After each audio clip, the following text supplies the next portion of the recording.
destined for great things. His brother, Flavius, who was on the Emperor Titus's staff, had no doubt a hand in the appointment. But Correus had had a year of it by now, growing daily more rebellious, and had put in for transfer to an active command more times than he could count.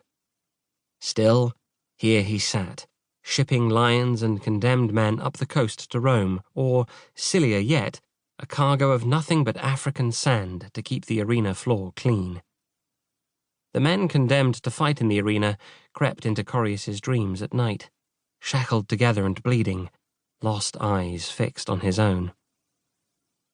After he and Coritius, captain of the flagship of the Misenum fleet, had begun to work out the details of the Emperor's naval spectacle, Correus awoke at night, sweating, to discover that he had kicked off the covers trying to rid his own leg of an imaginary shackle, and to find his wife, Igerna, also coverless, huddled into a chilly ball beside him, with her hands over her face as if somehow his dreams had crept into her own. One night, he had actually sat up screaming, convinced that he was drowning, chained by the leg to a sinking ship. Igerna sat up too, her thin face scared in the moonlight. She had seen him afraid only once before, and then it had been of her. He had let loose his grief for his son's dead mother, enough to fall in love again. This was different, a cold fear from inside the mind, like a dark snake that slithered out with the sunset. She put her arms around him as far as she could reach, and after a minute he stopped shaking. Mithras, God! Correus flopped back down on the pillows. He put a hand to his face. The skin felt clammy. The same dream? With a few refinements. He shivered. I'm sorry, dear. This is the third night running I've waked you. I don't mind. I just don't understand. You've seen worse things. Why does the arena do this to you? That was true enough. He hadn't been a professional soldier for 9 years without stacking up a few horrors to remember. But they didn't come crawling into his dreams at night. This one's a birthright, he said sourly. That is a lot of years down the road, Igerna said. And you had more pampering than most free children. I know. Correus made a face. He always felt foolish when the subject of his slave birth cropped up.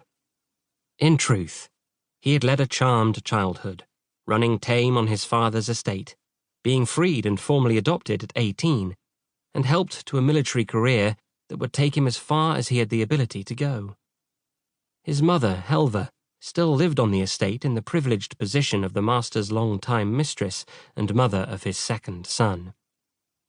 There had never been any prospect of the gladiators' school or a slave galley for Correus. But somehow, the arena and the slave market always gave him the same feeling. There, but for the grace of the gods and Appius Julianus, went Correus.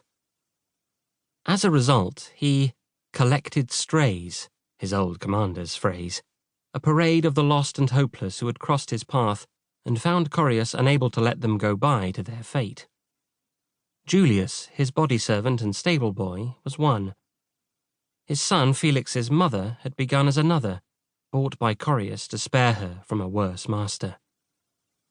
It isn't fear for yourself, you know, Igerna said quietly. It's... you are mad because you can't change things, can't save them all.